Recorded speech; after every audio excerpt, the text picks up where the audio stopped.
ವೇದವ್ಯಾಸ ದೇವರು ಬರೆದ ಬ್ರಹ್ಮಸೂತ್ರಗಳಿಗೆ ತಾವು ಭಾಷ್ಯವನ್ನ ರಚನೆ ಮಾಡಿದರೆ ಆ ಭಾಷ್ಯದ ರಚನೆ, ಆ ಭಾಷ್ಯ ಒಂದೊಂದು ವಾಕ್ಯಕ್ಕೂ ಕೂಡ ಅದೇ ವೇದವ್ಯಾಸ ದೇವರು ರಚನೆ ಮಾಡಿರುವಂತಹ 18 ಪುರಾಣಗಳ ಅಷ್ಟೇ ಅಲ್ಲದೆ ಅಪೌರುಷೇಯವಾದಂತಹ ಯಾವುದೇ ಒಂದು ವ್ಯಕ್ತಿಯಿಂದ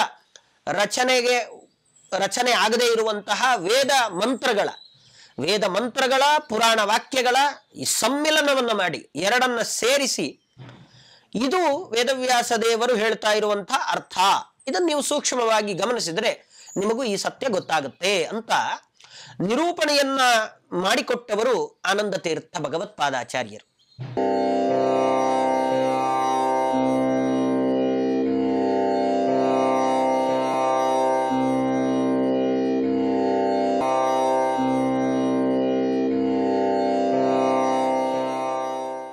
ಶ್ರೀ ಗುರುಭ್ಯೋ ನಮಃ. ಹರಿ ಓಂ. ಗುರುವಾದಿಧ್ವಾಂತರವಯೇ ವೈಷ್ಣವೇಂದೀವರೇಂದವೇ ಶ್ರೀರಾಘವೇಂದ್ರ ಗುರವೇ ನಮೋ ಅತ್ಯಂತ ದಯಾಲವೇ. ಅನವದ್ಯಾತ್ಮಚಾರಿತ್ರ್ಯಂ ವಾದಿಖದ್ಯೋತ ಭಾಸ್ಕರಂ ವಿದ್ಯಾಮಾನ್ಯ ಗುರುನ್ ವಂದೇ ವಿದ್ಯೋತ ಭಾಸ್ವರಂ. ತಪಸ್ವಾಧ್ಯಾಯ ಶುಶ್ರೂಷಾ ಕೃಷ್ಣ ಪೂಜಾರತಂ ಮುನಿಂ ವಿಶ್ವೇಶಮಿಷ್ಟದಂ ವಂದೇ ಪರಿವ್ರಾಟ್ ಚಕ್ರವರ್ತಿನಂ. ಶ್ರೀ ಗುರುಭ್ಯೋ ನಮಃ. ಶ್ರೀ ವಿಶ್ವೇಶತೀರ್ಥ ಗುರುಭ್ಯೋ ನಮಃ. ರಾಘವೇಂದ್ರ ಗುರು ಸಾರ್ವಭೌಮರ ಸಹಸ್ರ ನಾಮಾವಳಿ, 1000 ನಾಮಗಳಿಂದ ರಾಯರನ್ನ ಕೊಂಡಾಡಿರ್ತಕ್ಕಂಥದ್ದು. ಪ್ರತಿಯೊಂದು ಕೂಡ ಅರ್ಥಪೂರ್ಣವಾಗಿರ್ತಕ್ಕಂಥ ನಾಮಗಳು. ರಾಯರು ಯಾವ ಯಾವ ರೀತಿಯಲ್ಲಿ ಸೇವೆಯನ್ನು ಮಾಡಿ ಸಮಾಜಮುಖಿಯಾಗಿ ಸಮಾಜವನ್ನ ಉದ್ದೇಶಿಸಿಕೊಂಡು ಮಾಡಿದ ಸೇವೆ, ಪಂಡಿತರನ್ನ ಉದ್ದೇಶಿಸಿ ಮಾಡಿದ ಸೇವೆ ಎಲ್ಲರೂ ಕೂಡ ನೆನಪಿನಲ್ಲಿ ಇಟ್ಕೊಂಡೇ ಇರಬೇಕಾಗಿರ್ತಕ್ಕಂತಹ ಕೆಲಸಗಳನ್ನ ಮಾಡಿಕೊಟ್ಟು ಇಡೀ ಸಮಾಜದ ಉದ್ಧಾರವನ್ನ ಮಾಡಿದ ಮಹಾಪ್ರಭುಗಳಾದ ಗುರುಸಾರ್ವಭೌಮರ ಒಂದೊಂದು ನಾಮಗಳನ್ನು ಕೂಡ ಎಷ್ಟು ಸಾಧ್ಯವೋ ಅಷ್ಟು ಅದರ ಒಳಗಡೆ ತುಂಬಿದ ವಿಷಯಗಳನ್ನೆಲ್ಲ ನೋಡ್ತಾ ತಿಳ್ಕೊಂಡು ಹೋಗ್ತಕ್ಕಂತಹ ಒಂದು ಅದ್ಭುತವಾದ ಕಾರ್ಯ. ಈ ನಾಮಾವಳಿಯಲ್ಲಿ ಅವರು ಯಾರ್ಯಾರಿಗೆ ಯಾವ ಯಾವ ಶಾಪಗಳು ಬಂದಿತ್ತೋ ಅದನ್ನು ಪರಿಹಾರ ಮಾಡಿದ್ದಿರ್ಬೋದು. ಶಾಪಾನುಗ್ರಹ ಶಕ್ತೋನ್ಯೋ ರಾಘವೇಂದ್ರಾನ್ನ ವಿದ್ಯತೆ ಅಂತ ಅಪ್ಪಣ್ಣಾಚಾರ್ಯರು ಗುರುಸಾರ್ವಭೌಮರನ್ನ ಹೊಗಳ್ತಾರೆ. ಶಾಪಾನುಗ್ರಹ ಶಕ್ತೋನ್ಯೋ ರಾಘವೇಂದ್ರಾನ್ನ ವಿದ್ಯತೆ ಅಂತ. ರಾಯರಲ್ಲಿ ಇರ್ತಕ್ಕಂಥ ತಪಶಕ್ತಿ ಅಂಥದ್ದು. ಅವರ ತಪಸ್ಸಾಮರ್ಥ್ಯದಿಂದ ಭಗವಂತನ ವಿಶೇಷವಾದಂತಹ ಅನುಗ್ರಹದಿಂದ ಅವರು ಎಲ್ಲ ಶಾಪವನ್ನು ಕೂಡ ಪರಿಹಾರ ಮಾಡ್ತಾ ಇದ್ರು. ಅಷ್ಟೇ ಅಲ್ಲದೆ ಅವರು ಗ್ರಂಥ ಸೇವೆ ಬಹಳ ಪ್ರಧಾನವಾಗಿ ಎಲ್ಲಾ ರೀತಿಯ ಶ್ರೀಮದ್ ಆಚಾರ್ಯರ ಶಾಸ್ತ್ರಗಳಿಗೆ ತಾವು ಕೊಟ್ಟಂತಹ ಒಂದು ಟಿಪ್ಪಣಿಗಳು, ತಾವೇ ಬರೆದ ಸ್ವತಂತ್ರ ಗ್ರಂಥಗಳು, ಇದನ್ನೆಲ್ಲವನ್ನೂ ಕೂಡ ಒಂದೊಂದು ನಾಮಗಳಿಂದ ರಾಘವೇಂದ್ರ ಗುರುಸಾರ್ವಭೌಮರನ್ನ ಕೃಷ್ಣಾವಧೂತರು ಹಾಡಿ ಹೊಗಳಿದ್ದಾರೆ. ಅದರ ಒಂದೊಂದು ನಾಮಗಳನ್ನ ನೋಡ್ತಾ ಹೋಗುವಂಥದ್ದು. ಅದರಲ್ಲಿ ಓಂ ಆನಂದ ತೀರ್ಥ ಸಚ್ಛಾಸ್ತ್ರ ಟೀಕಾ ಭಾವ ಪ್ರಕಾಶಾಯ ನಮಃ. ರಾಯರನ್ನ ಕರೀತಾರೆ. ಆನಂದ ತೀರ್ಥ ಸಚ್ಛಾಸ್ತ್ರ ಟೀಕಾಭಾವ ಪ್ರಕಾಶಕಾಯ ನಮಃ. ಎಷ್ಟು ಅದ್ಭುತವಾಗಿ ಹೇಳಿದ್ದಾರೆ. ಆನಂದ ತೀರ್ಥರು ಎಲ್ಲ ಮತಗಳನ್ನ ವಿಮರ್ಶೆ ಮಾಡಿ ಅವರು ಬರೋದಕ್ಕಿಂತ ಮೊದಲು ಬೇಕಾದಷ್ಟು ಜನ ತತ್ವವನ್ನ ವಿಚಾರ ಮಾಡಿದ್ರು. ಅದರ ಬಗ್ಗೆ ಬೇಕಾದಷ್ಟು ಗ್ರಂಥಗಳನ್ನು ಬರೆದಿದ್ರು. ಕೆಲವು ವಾಸ್ತವಕ್ಕೆ ಹತ್ತಿರವಾಗಿದ್ರೆ, ಕೆಲವು ವಾಸ್ತವಕ್ಕಿಂತ ತುಂಬಾ ದೂರ, ಅನುಭವಕ್ಕಿಂತ ಬಹಳ ದೂರ ಇರ್ತಕ್ಕಂತಹ ಶಾಸ್ತ್ರಗಳು ಶ್ರೀಮದ್ ಆಚಾರ್ಯರು ಅವತಾರ ಮಾಡಿ ಬರೋದಕ್ಕಿಂತ ಮೊದಲು ಅಂಥ ಶಾಸ್ತ್ರಗಳಿತ್ತು. ಅನುಭವಕ್ಕೆ ಸಿಗದೇ ಇರ್ತಕ್ಕಂಥ ಶಾಸ್ತ್ರಗಳಿದ್ದ ಕಾಲ. ಅವಾಗ ದೇವತೆಗಳ ಪ್ರಾರ್ಥನೆ ನಮ್ಮ ಅನುಭವಕ್ಕೆ ವಿರುದ್ಧ ಅನ್ನೋದಕ್ಕೆ ಸಾಕ್ಷಿ ನಾವೆಲ್ಲ ಜಗತ್ತನ್ನ ನೋಡ್ತಾ ಇದ್ದೀವಿ. ನಮ್ಮ ಕಣ್ಣಿಗೆ ಕಾಣ್ತಾ ಇದೆ. ಜಗತ್ತು ವೇಗವಾಗಿ ಇವತ್ತಿನ ದಿನ ಸಾಗುತ್ತಾ ನಡೀತಾ ಇದೆ.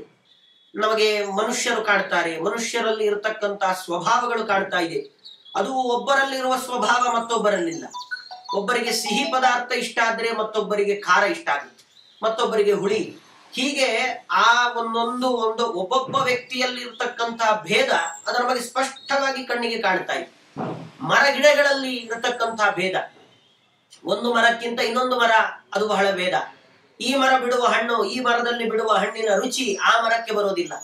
ಒಂದೊಂದು ಪಕ್ಷಿಯ ಸ್ವರಗಳು, ಒಂದೊಂದು ಪಕ್ಷಿಯ ಬಣ್ಣ, ಒಬ್ಬೊಬ್ಬ ವ್ಯಕ್ತಿಯ ನಡವಳಿಕೆ, ಹೀಗೆ ಬಹುಚಿತ್ರ ಜಗತ್ ಬಹುದಾಕರಣ ಅಂತ ಒಂದು ಕಡೆ ಮಧ್ವಾಚಾರ್ಯರೇ ಹೇಳ್ತಾರೆ.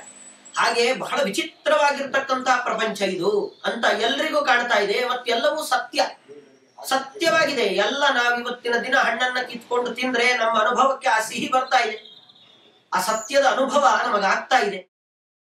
ಈ ಎಲ್ಲಾ ಸತ್ಯದ ಅನುಭವಗಳು ನಮಗೆ ನಮ್ಮ ಕಣ್ಣೆದುರುಗಡೆ ಗೊತ್ತಾಗುತ್ತಾ ಇರಬೇಕಾದ್ರೇನೆ, ಅಷ್ಟಲ್ಲದೆ ಒಬ್ಬೊಬ್ಬ ವ್ಯಕ್ತಿಯಲ್ಲಿ ಇರುವಂತಹ ಭೇದ ಅದು ನಮಗೆ ಸ್ಪಷ್ಟವಾಗಿ ಕಾಣ್ತಾ ಇರುವ ಸಂದರ್ಭದಲ್ಲಿ ಏನೇ ಇದಕ್ಕೆ ವಿರುದ್ಧವಾಗಿ ಇದು ನಮಗೆ ಗೊತ್ತಾಗ್ತಾ ಇಲ್ಲ, ಅಥವಾ ನೀವೇನು ಅಂದುಕೊಳ್ತಾ ಇದ್ದೀರಾ ಅದು ಸುಳ್ಳು. ನಿಮ್ಮ ಕಣ್ಣಿಗೆ ಹಣ್ಣು ಕಾಣ್ತಾ ಇರ್ಬೋದು, ಅದನ್ನ ತಿಂದಿದ್ದು ಕೂಡ ನೀವಿರಬಹುದು, ಆದ್ರೆ ಅದೆಲ್ಲವೂ ಕೂಡ ಸುಳ್ಳು.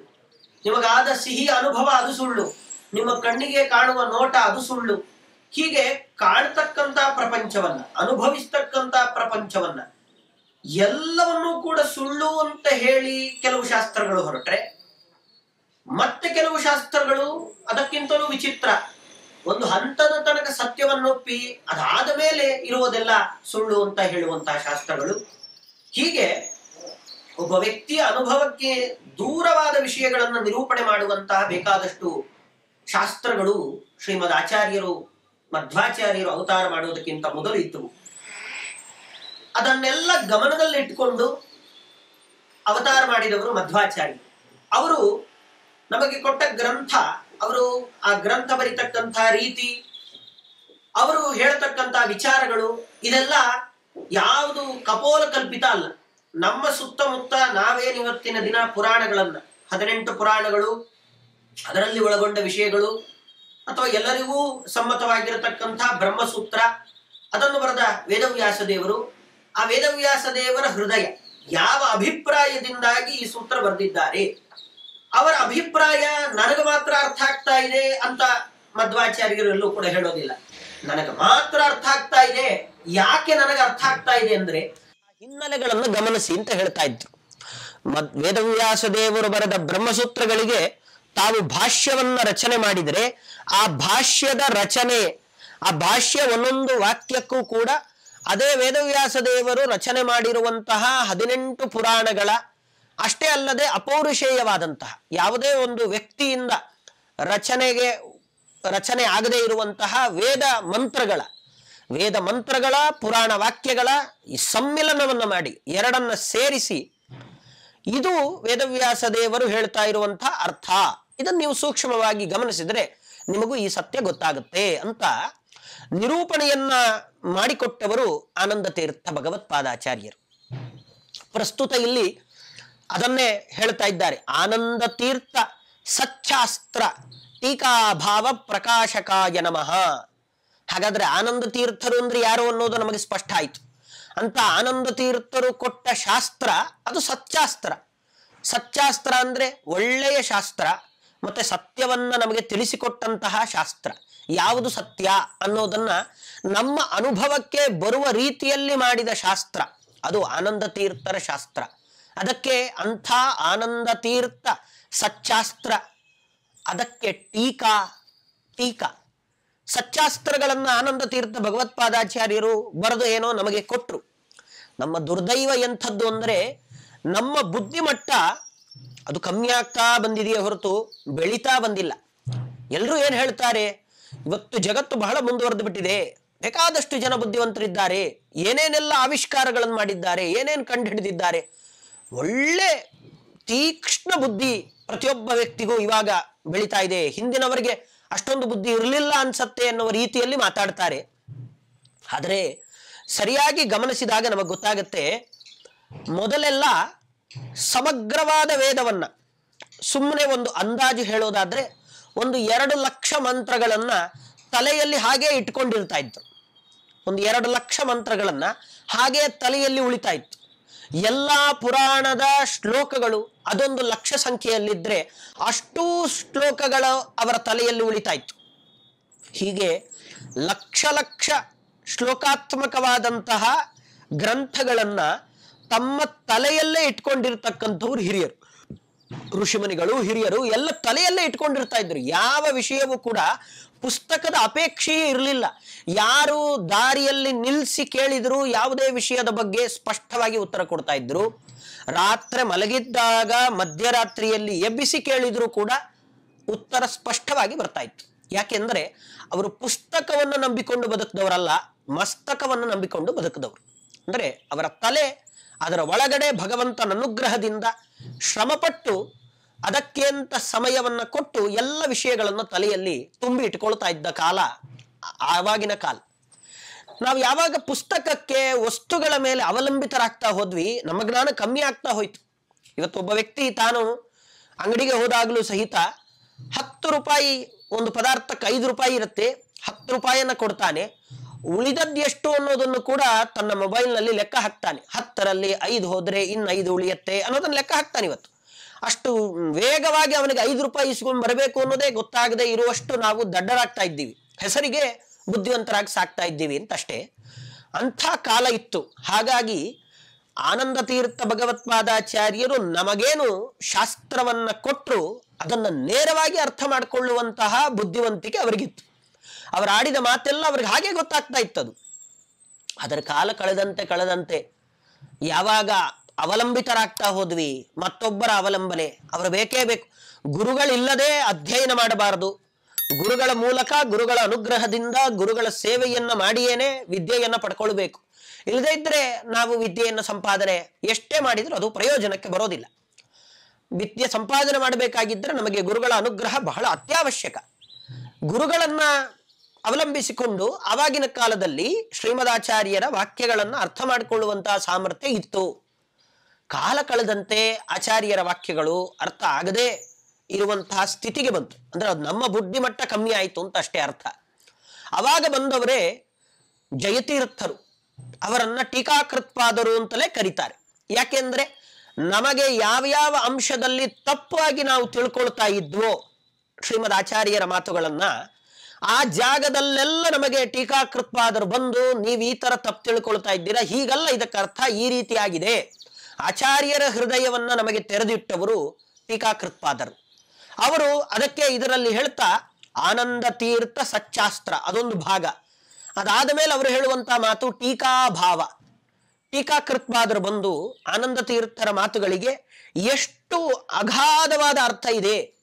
ನಾವು ಒಂದು ಶಬ್ದಕ್ಕೆ ಒಂದೇ ಅರ್ಥ ಅಂತ ತಿಳ್ಕೊಂಡಿರ್ತೀವಿ. ಸಂಸ್ಕೃತ ಬಹಳ ದೊಡ್ಡ ವಿಸ್ತಾರವಾದ ಭಾಷೆ. ಉದಾಹರಣೆಗೆ ಹರಿ ಅಂದ್ರೆ ನಮಗೆ ದೇವರು ಅಂತ ಅಷ್ಟೇ ಗೊತ್ತು. ಆದರೆ ಸಂಸ್ಕೃತದಲ್ಲಿ ಹರಿ ಅಂದ್ರೆ ಅದಕ್ಕೆ ಕೋತಿ ಅಂತಲೂ ಅರ್ಥ ಇದೆ. ಹೀಗೆ ಅದು ಬಹಳ ವಿಸ್ತಾರವಾದ ಭಾಷೆ. ವ್ಯಾಕರಣ ಗೊತ್ತಿದ್ದವನು ಆ ಭಾಷೆಯಲ್ಲಿ ಎಷ್ಟು ಬೇಕಾದರೂ ಅರ್ಥಗಳನ್ನು ಮಾಡಬಹುದು. ಆದರೆ ಆ ಅರ್ಥ ಅದು ಅವರಿಗೆ ಅಭಿಪ್ರೇತವಾಗುವ ರೀತಿಯಲ್ಲಿ ಇರಬೇಕೆ ಹೊರತು ತನ್ನ ಬುದ್ಧಿಮಟ್ಟಕ್ಕೆ ತೋಚಿದೆ ಅಂತ ಅರ್ಥ ಮಾಡಿದರೆ ಅದು ಕೂಡ ತಪ್ಪಾಗುತ್ತೆ. ಆದರೆ ಸಂಸ್ಕೃತದ ಒಂದು ಗರಿಮೆ ಏನು ಬೇಕಾದರೂ ಅರ್ಥವನ್ನ ಮಾಡಲಿಕ್ಕೆ ನಮ್ಮಿಂದ ಸಾಧ್ಯ ಆಗುವಂಥದ್ದು. ಅಂಥ ಗರಿಮೆ ಅದು ಸಂಸ್ಕೃತಕ್ಕಿದೆ. ಹಾಗಾಗಿ ಟೀಕಾಕೃತ್ಪಾದರು ಆನಂದ ತೀರ್ಥ ಭಗವತ್ಪಾದಾಚಾರ್ಯರಿಗೆ ಅಭಿಪ್ರೇತವಾಗಿರುವಂತಹ ಯಾವೆಲ್ಲ ಅರ್ಥಗಳಿದೆಯೋ ಅದನ್ನ ನಮಗೆ ಕೊಟ್ಟರು. ಅದನ್ನ ಇಲ್ಲಿ ಹೇಳಿದ್ರು ಆನಂದ ತೀರ್ಥ ಸಚ್ಚಾಸ್ತ್ರ ಟೀಕಾ ಅಂತ ಹೇಳಿದ್ರು.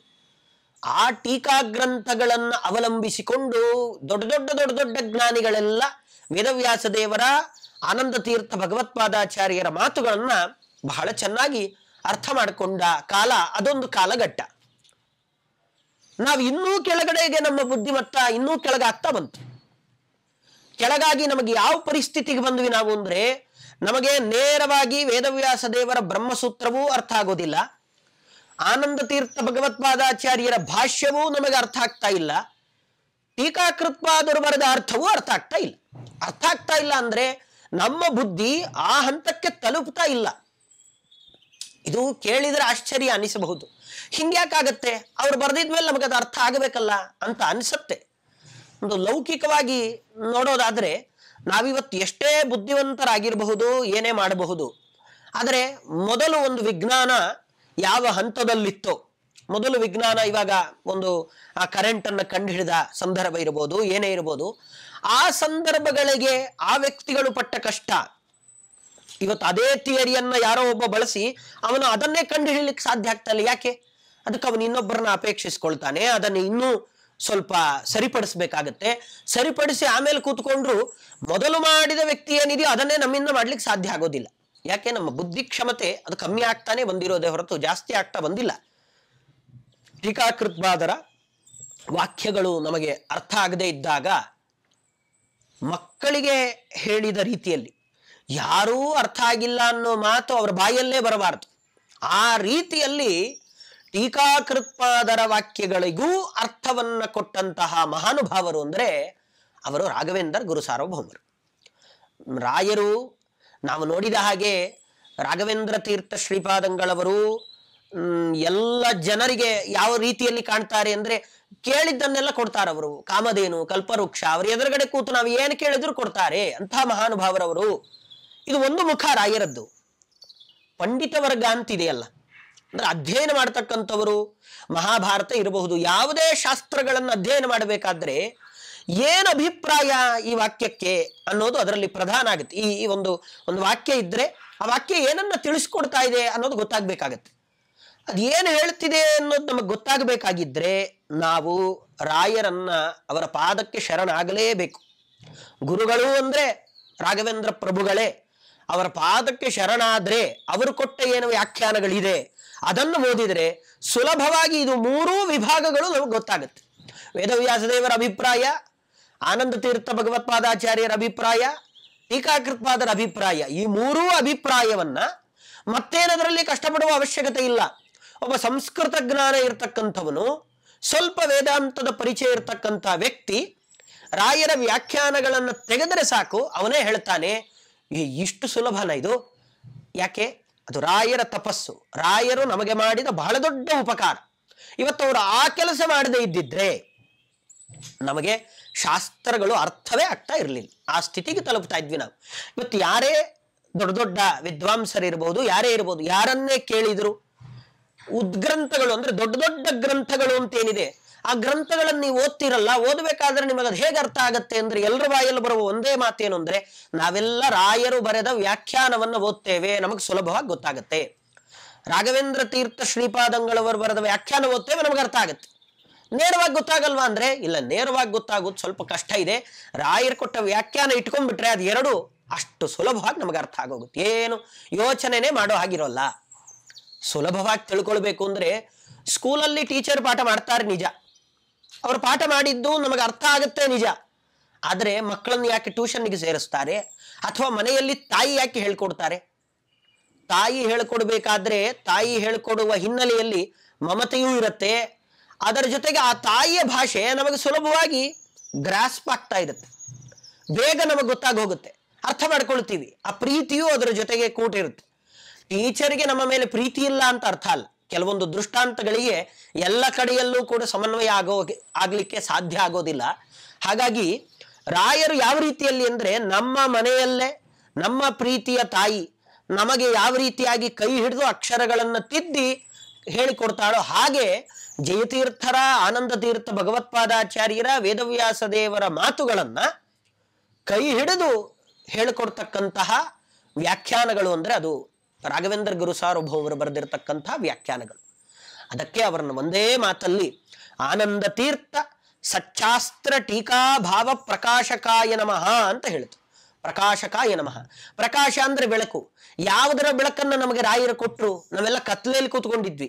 ಯಾವ ಕತ್ತಲೆ ಅಂದ್ರೆ ನಮಗೆ ಡೈರೆಕ್ಟ್ ಆಗಿ ಟೀಕಾಕೃತ್ಪಾದರ ವಾಕ್ಯಗಳನ್ನು ಅರ್ಥ ಮಾಡಿಕೊಳ್ಳುವ ಸಾಮರ್ಥ್ಯದ ಕತ್ತಲೆ ನಮಗೆ ಆವರಿಸಿಕೊಂಡಾಗ ಸೂರ್ಯರಂತೆ ಬಂದವರು ರಾಘವೇಂದ್ರ ಗುರು ಸಾರ್ವಭೌಮರು. ಅವರು ಬಂದು ಯಾಕಷ್ಟು ಯೋಚನೆ ಮಾಡ್ತೀರಾ? ಟೀಕಾಕೃತ್ಪಾದರ ಕೆಲಸ ಬಹಳ ದೊಡ್ಡ ಕೆಲಸ. ಆದ್ರೆ ಅದು ನಿಮಗೆ ಅರ್ಥ ಆಗೋ ತನಕ ನೀವು ಶಾಸ್ತ್ರ ನಿಮಗೆ ಗೊತ್ತಾಯಿತು ಅಂತ ಹೇಳಲಿಕ್ಕೆ ಆಗೋದಿಲ್ಲ. ಅದು ಗೊತ್ತಾಗಬೇಕು ತಾನೆ ಅಂತ ವ್ಯಾಖ್ಯಾನವನ್ನು ಬರೆದವರು ರಾಘವೇಂದ್ರ ತೀರ್ಥ ಗುರು ಸಾರ್ವಭೌಮರು. ವ್ಯಾಖ್ಯಾನವನ್ನು ಬರಿತಾ ಇದ್ದಾರೆ ಅಂದ್ರೆ ನಾವಿವತ್ತು ಇಷ್ಟೆಲ್ಲ ದೊಡ್ಡ ದೊಡ್ಡ ವ್ಯವಸ್ಥೆಯ ಮಧ್ಯದಲ್ಲಿದ್ದೀವಿ, ನಮಗೇನು ಬೇಕೋ ಎಲ್ಲ ಸಿಗತ್ತೆ, ಕೂತಲ್ಲೇ ಸಿಗತ್ತೆ. ರಾಘವೇಂದ್ರ ಗುರು ಸಾರ್ವಭೌಮರು ಬರಿಬೇಕಾದ್ರೆ ವ್ಯಾಖ್ಯಾನವನ್ನ ನಾವು ಅಂದ್ಕೊಂಡ ಹಾಗೆ ಅವರು ವ್ಯಾಖ್ಯಾನವನ್ನ ಬರೆದದ್ದಲ್ಲ. ಅದರ ಹಿನ್ನೆಲೆಯನ್ನು ಗಮನಿಸಿದ್ರೆ ಅವರು ಪಟ್ಟ ಶ್ರಮ ಎಂಥದ್ದು ಅಂತ ಗೊತ್ತಾಗತ್ತೆ. ಅವರಿನ್ನೂ ರಾಘವೇಂದ್ರ ತೀರ್ಥರಾಗಿರೋದಿಲ್ಲ. ಅದರ ಹಿಂದಿನ ಅವರ ಪೂರ್ವಾಶ್ರಮದ ಕಾಲದಲ್ಲಿ ಸುಧೀಂದ್ರ ತೀರ್ಥರು ಅವರ ಗುರುಗಳು. ಸುಧೀಂದ್ರ ತೀರ್ಥರಾಗಿದ್ದಾಗ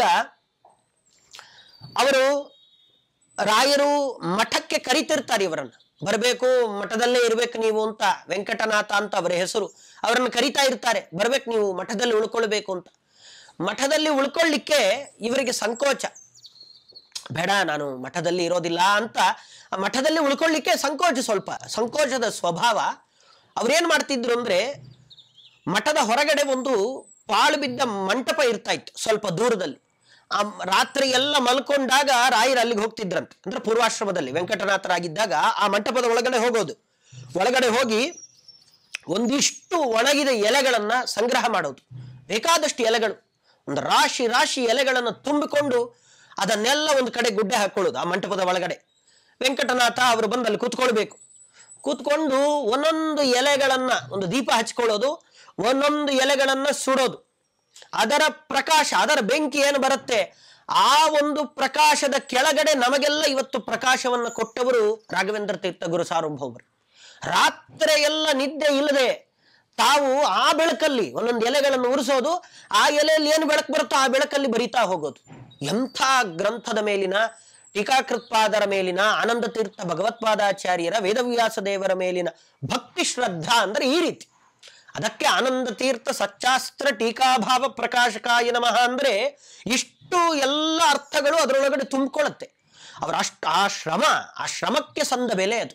ಹಾಗೆ ಕೂತ್ಕೊಂಡವರು ಅದರ ಮೇಲೆ ಅವರಿಗೆ ಶ್ರದ್ಧೆ. ಎಂಥ ವಾಕ್ಯಗಳು ಬೇಕಾದಷ್ಟು ಅರ್ಥ ಹೊಳಿತಿತ್ತಂತೆ ರಾಯರಿಗೆ. ಆ ರೀತಿಯಲ್ಲಿ ಕೂತ್ಕೊಂಡ್ ಬರಿಬೇಕಾದ್ರೆ ಸಾಕು ಅಂತ ಅನ್ನಿಸ್ತಾ ಇರಲಿಲ್ಲ. ರಾತ್ರಿ ಎಲ್ಲ ಬರೆಯೋರಂತೆ. ಯಾವಾಗ ನಿದ್ದೆ ಬರ್ತಿತ್ತೋ ಗೊತ್ತಿಲ್ಲ. ಮಧ್ಯರಾತ್ರಿ 3, 4, ಬೆಳಗ್ಗೆ 4 ಆಗೋಗ್ತಾ ಇತ್ತು ಅವರು ಮಲಗೋಷ್ಟೊತ್ತಿಗೆ. ಇಡೀ ರಾತ್ರಿ ಅರ್ಥ ಬರೆಯೋರು. ಅಲ್ಲ, ಆ ಬೆಳಕಲ್ಲಿ ಅರ್ಥ ಬರೆದ್ರು ರಾಯರು, ತಪ್ಪು ಗಿಪ್ಪು ಬರೆದಿದ್ದಾರೋ ಏನೋ. ಯಾಕೆಂದ್ರೆ ಇವತ್ತು ಇಷ್ಟು ಬೆಳಕಲ್ಲಿ ಬರೆದ್ರೇನೆ ಎಷ್ಟು ತಪ್ಪಾಗುತ್ತೆ. ಬರೆದ್ರೇನೋ ಅಂದ್ರೆ, ಒಂದು ಕಡೆ ವಾದೀಂದ್ರ ತೀರ್ಥರು ಒಂದು ಮಾತು ಹೇಳ್ತಾರೆ, ಕ್ವಚಿದಪಿ ಲಿಖಿತಂ ನೈವ ನಿರ್ಮಾಷ್ಟಿ ಅಂತ.